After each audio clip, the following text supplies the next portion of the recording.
Unrest in the US has motivated me to be a doomsday prepper. We have 1.5 years worth of food for our family of 5. Come with me, spend $1,000 prepping. In the last 10 years, I've probably spent $20,000 prepping.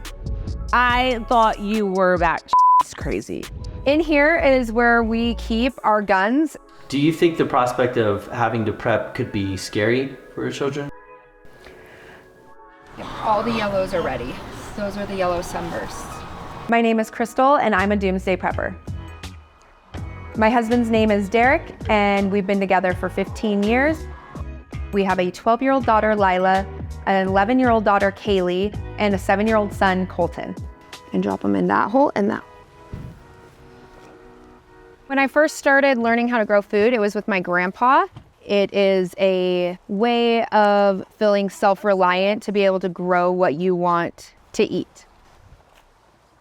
Prepping has been something that's been part of my life since I was a really small child. My grandma taught me how to can when I was 3 years old, and I've continued doing it for the last 33 years. All right, let me take you to my prepping room. Over here is long-term food storage. Long-term food storage is food supply that actually has a 25-year shelf life. I'm a doomsday prepper, and I prep for everything, whether the grid was to collapse and the power turns off, if there's another pandemic, civil war, civil unrest, or World War III. We always prepare for the worst case scenario, and we always hope for the best case. This is our first aid bin. We have antibiotics, inhalers, water filtration. We store most of our electronics in EMP bags or Faraday cages. They are just to protect if there was ever an EMP, which is an electromagnetic pulse, that could affect or scramble stuff. So right here is one of our newest preps that we've added into prepping is learning how to freeze dry. So we're able to now create and make our own MREs, which are meals ready to eat. Right now, my new food goal is 3-year food supply. And then our next goal is to go completely off the grid. We have anything from top ramen, seasonings, coffee, pasta, oatmeal, to all the food that I preserve myself. We have roughly about 1 year to 1.5 years worth of food for our family of 5. We have carrots and pickles from our own garden, corn that I canned in 2021. So I've spent about $20,000 on prepping over the last 10 years. However, I've saved thousands of dollars growing and preserving my own food. Everything on here is always in rotation. So when we run out of something upstairs out of our regular pantry, we actually pull from this pantry. In here is where we keep our guns and our ammunition, and we have children in our home, so we keep everything locked up so that they do not have access to it. Civil unrest is one of the many reasons we prep. Here in the USA, we've seen riots and protests increase over time, and it's just not something we want to put our family in or around and to keep them protected. Our bug out bags, in case of an emergency where we have to actually leave the house in a hurry, we just grab a bag and go. We also store up on plate carriers and body armor. I need to be prepared to make sure that my kids are taken care of at all costs. Push it open, just like that. Colton, you can hold the funnel. Can you tell me what you guys are doing? We are putting rice in a, what's it called again? A Mylar bag. A Mylar bag, which makes it, instead of just a 1-year pantry thing, to 20 to 25 years. What does prepping mean to you? I don't really know. Well, my mom just started doing it, and I wasn't really a part of it until lately. I think prepping is important because we don't cook food the worst.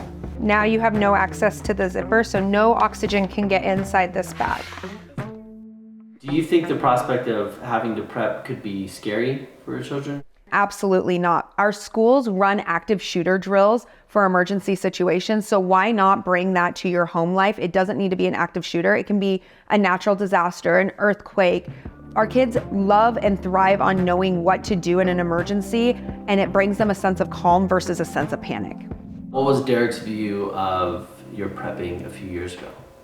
My husband always thought it was a little extreme. What did you know about prepping before you met Krystal? So what I knew about prepping prior to meeting my wife was a whole lot of nothing. I can't take him anywhere with me. My opinion changed towards prepping and being prepared was right around the pandemic. Seeing the chaos, we had enough, supplies to last us a long time. And it was a really good thing to see as our generations changed that this is a skill that we need to pass down to our kids, to our communities, and, our friends and colleagues and etc.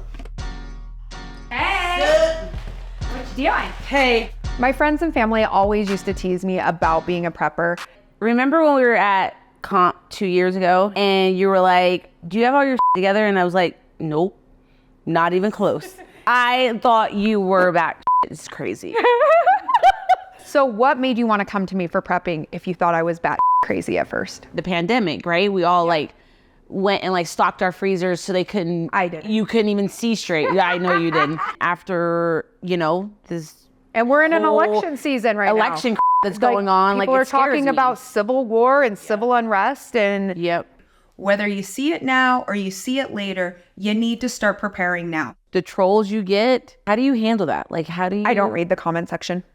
I don't. I try not to engage, and I have to remind myself that everybody has an opinion on everything. This worked for 8 hours. A lot of judgment I get on prepping is the financial aspect of it. However, we preserve food and we buy it in bulk and we make it last a long time. And we're able to actually cut down most of our grocery bill by buying 1 for now, 2 for later, and building up a stockpile.